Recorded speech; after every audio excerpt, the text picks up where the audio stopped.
Vaše stanovisko k dejisku olympiády v roku 2022 v Pekingu zimnej? No tak moje stanovisko je známe. Ja som podporoval Almaty, pretože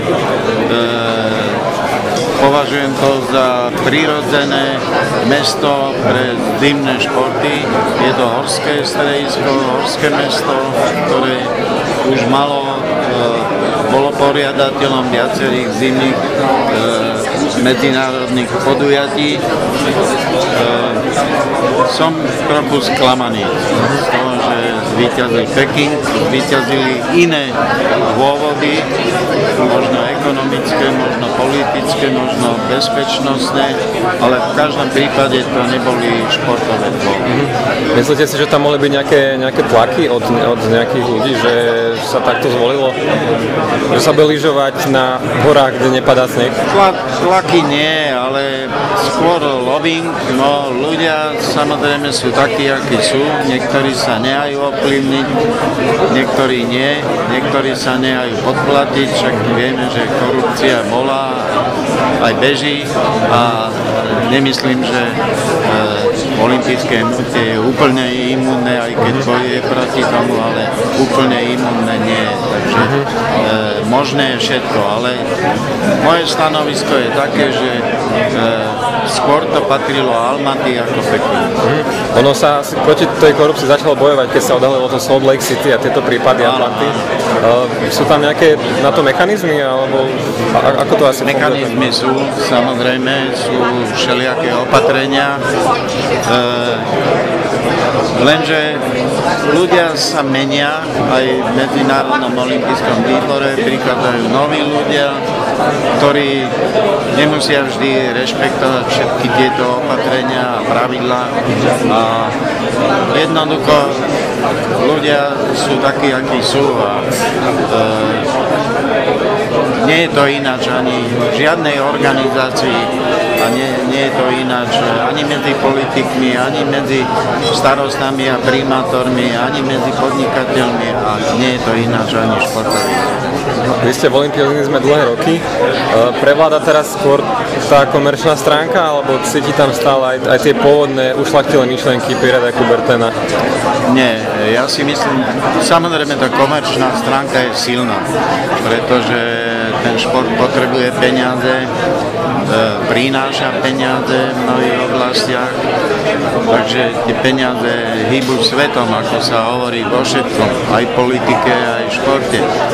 Ale sná je, úprimná sná mnohých funkcionárov, najmä v Medzinárodnom olympijskom výbore, tá sná je udržať to na rozumnej miere, aby to tá komerčná stránka by nebola dôležitejšia ako tá stránka spoločenská, kultúrna, športová.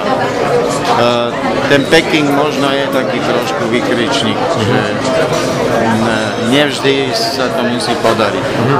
Ako vnímate to, že aj tie politické dôvody, možno, že sa športové podujatia dostávajú do krajín, ktoré majú problémy s dodržiavaním ľudských práv? Napríklad teraz boli v hre Almaty a Peking kvôli tomu, že Oslo a Krakov odstúpili kvôli referendám ľudí, ktoré by sa asi v Pekingu asi nikdy nestalo. Že je to taký výkričník, že v antike bola olympiáda nástrojom mieru a teraz vidíme takéto veci. Nemyslím, že je to až také hraničné, ako sa to prezentuje. Pre všetkým áno, olympijské hry v poslednej dobe sú v krajinách, kde my, Európania alebo severoatlantické krajiny, ktoré máme osobitné predstavy o demokracii, o fungovaní štátu a tak ďalej, tak my sa na to dívame kriticky. Ale ja som sa presvedčil aj teraz v Azerbajdžane a Baku. Oni, tí obyvatelia tej krajiny, toho mesta a tých krajín, je to aj v Číne, je to aj v Rusku, je to aj v Thajsku, je to aj, čo ja viem, v Japonsku. Ona tam nejaká taká západná demokracia nikdy nebola. Tam je 5000 rokov cisár a cár a král ktorý jednoducho určoval smerovanie toho života tých obyvateľov. Oni to chcú, viac menej. Mnohí to chcú. Oni chcú aj v Azerbajdžane, chcú mať toho sultána, alebo kalifa, alebo čo to bolo. Takže to je ťažké. Ja som v Azerbajdžane bol 3 týždne teraz počas európskych hier a nezažil som jeden negatívny signál. Jeden negatívny signál medzi ľuďmi, nie v médiách, medzi ľuďmi. Takže neviem na tú otázku veľmi odpovedať, neviem zaujať stanovisko. Fakt je jeden, že my sa na to dívame inou optikou, ako sa dívajú na ten problém oni. Je to možno tá dilema, že hry slúžia časom na propagandu nejakých politikov. Hovorí sa, u nás sa hovorí o tom, že to bol napríklad Putin, ale neboli na propagandu aj Atlanta, Atény a aj západné hry? Vždy je to tak. Každý politik, každá politika, každá strana, či je taká alebo onaká, potrebuje nejakú propagandu, nejaký nástroj, cez ktorý by propagovalo svoju politiku, aby ľudia volili, aby boli pri moci, aby boli a tak ďalej. A to je úplne jedno, či je to v Spojených štátoch, v Rusku, na Slovensku, v Čechách, to je úplne jedno. A či tým nástrojom, ak oni si zvolia šport, tak je to tak, áno, pomáhajú tomu športu ako Lukašenko, alebo ako Alijev v Azerbajdžane, alebo Putin v Rusku. Samozrejme, ten mechanizmus Spojených štátov, možno aj Obama by rád pomáhal tak športu amerického, lenže tam ten mechanizmus športu, fungovania športu je úplne iný, ako je v Rusku. Takže to nie je až tak možné.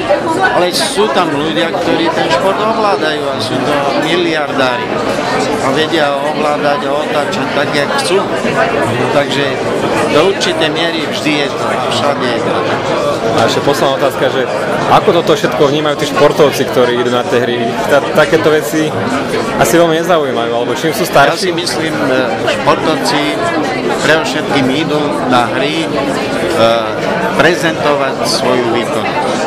Chcú sa ukázať, chcú konfrontovať svoju výkonnosť s inými, chcú zvíťaziť a tak ďalej.